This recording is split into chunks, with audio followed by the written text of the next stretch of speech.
Okay guys, we've got our Wednesday program, so this will run for 4 weeks every Wednesday. We're going to do 2 circuits. First circuit, we're going to have 4 sets. We have 10 scap push-ups, we have 45-second bent over fly, and then 10 reps of inverted push-ups, or 10 or max reps of tricep dips.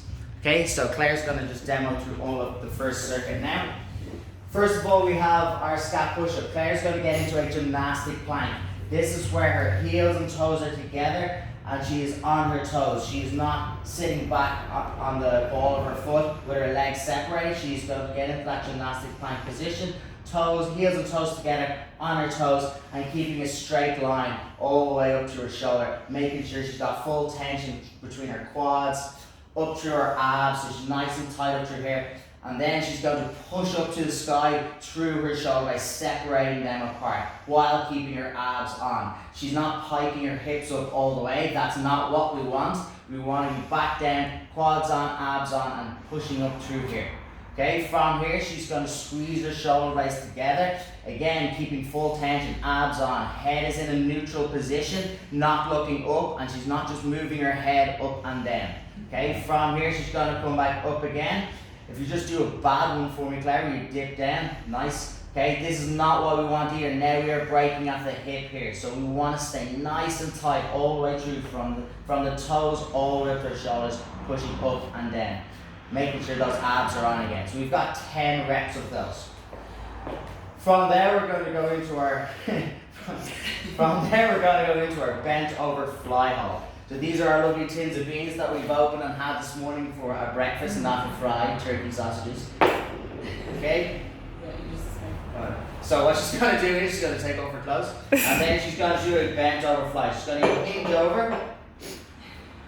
She's going to maintain a nice neutral spine, okay? So she's not overarching and she's not overarching or she's not rounding, letting her spine show here. She's going to stay nice and tight. Again, abs on really, really hard.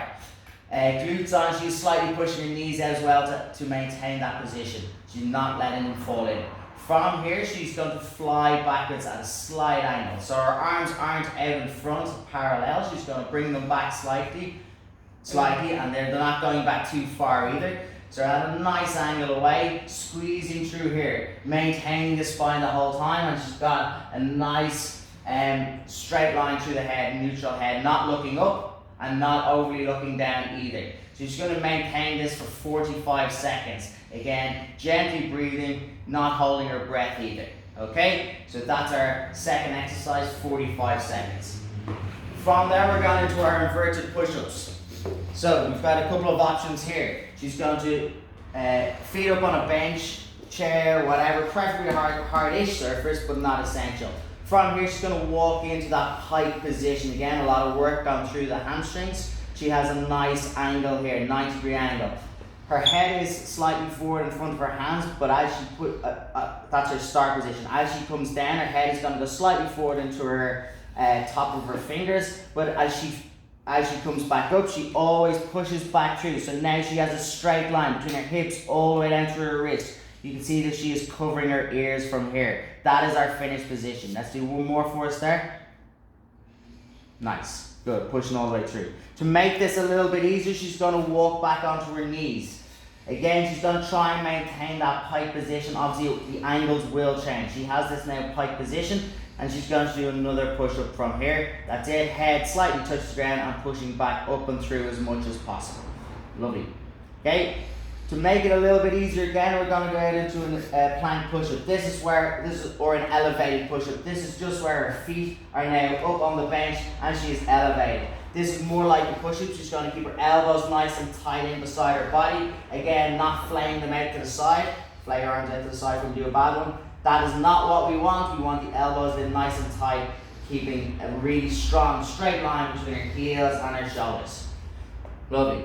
Okay, excellent.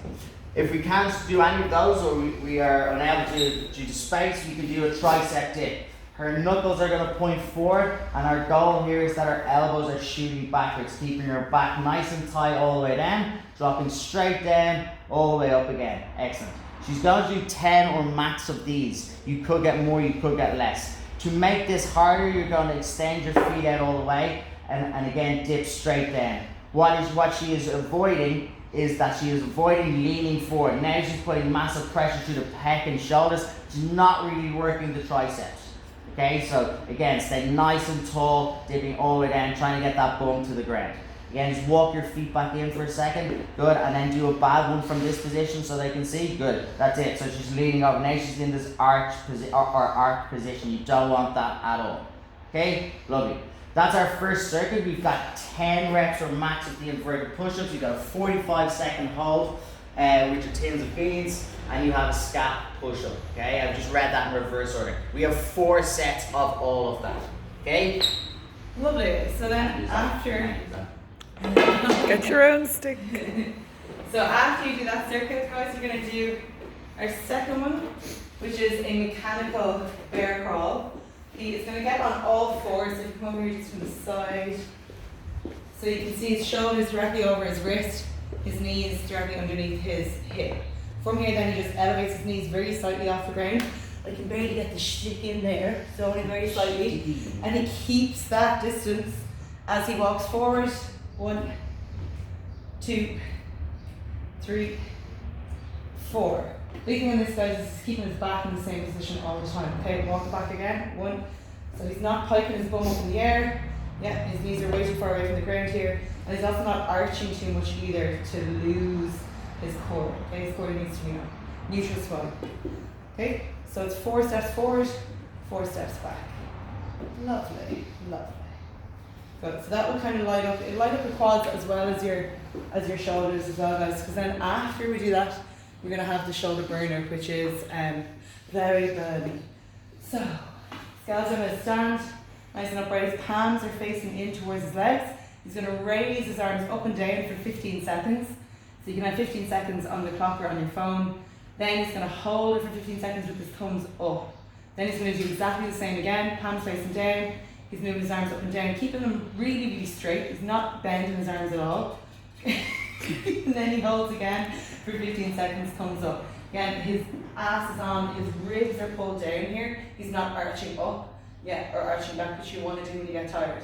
Okay, so after he does that twice, then he brings his arms up and down with the thumbs up. Again, he's keeping his arms outside. He's not putting them out in front. Okay, he's actually, if anything, he's trying to keep them just very, very slightly back. 15 seconds of that, with a 15-second hold with the palms up now, and then you just that again, 15 seconds up and down, thumbs up, with a 15-second hold with the palms up. Okay. Following that then, the last one is hands in. He's going to shoulder press up in the air, palms are facing in towards his ears as he's doing it. Big reach up, full extension of his arms at the top, trying to get his arms behind his ears. 15 seconds of those, along with a 15-second just the hold of the same thing. Now here, he's struggling to really try and keep his ribcage down because he's getting tired. Then he's doing 15 seconds again of the press, and then a 15-second hold on the top. Again, this on, ass on. If you find this whole circuit easy, by all means take a tin of beans in each hand, a couple ons. Don't use cups because they bring them. So, yeah. Tins of beans or bottles of water. Yeah, bottles of water. But we have 3 circuits of that, guys. So the first time you do the shoulder burner, it might be too burny. Second time might be a bit more burny. Third time your shoulders will be on fire. You're trying to do it non-stop without losing form. If you're losing form, stop for a second, shake it out, and then go again. So 3 circuits of that, mechanical bear crawl with the shoulder burner. And that is the strength upper body work for a Wednesday. Yeah. We will also add in a daily conditioning piece for all our strength programs. So Monday, Wednesday, and Friday. We keep an eye on our Instagram. We will put up the workouts, the daily workouts on that as well. But you are doing that Wednesday program for the next 4 weeks at home. That's the plan. And the Monday program is the same that we'll be doing as well. But if you can, guys, let's try and do the conditioning that we put with the Wednesday on the Wednesday, because otherwise, because we are programming it that way, and the same, do the Monday conditioning on the Monday with the Monday session, because we kind of want to fry your legs, especially on Monday, and more upper body on the Wednesday as well. So don't just pick the things that you want to do, pick the things that you're a bit weaker at. Okay, thank you, bye. Thank you.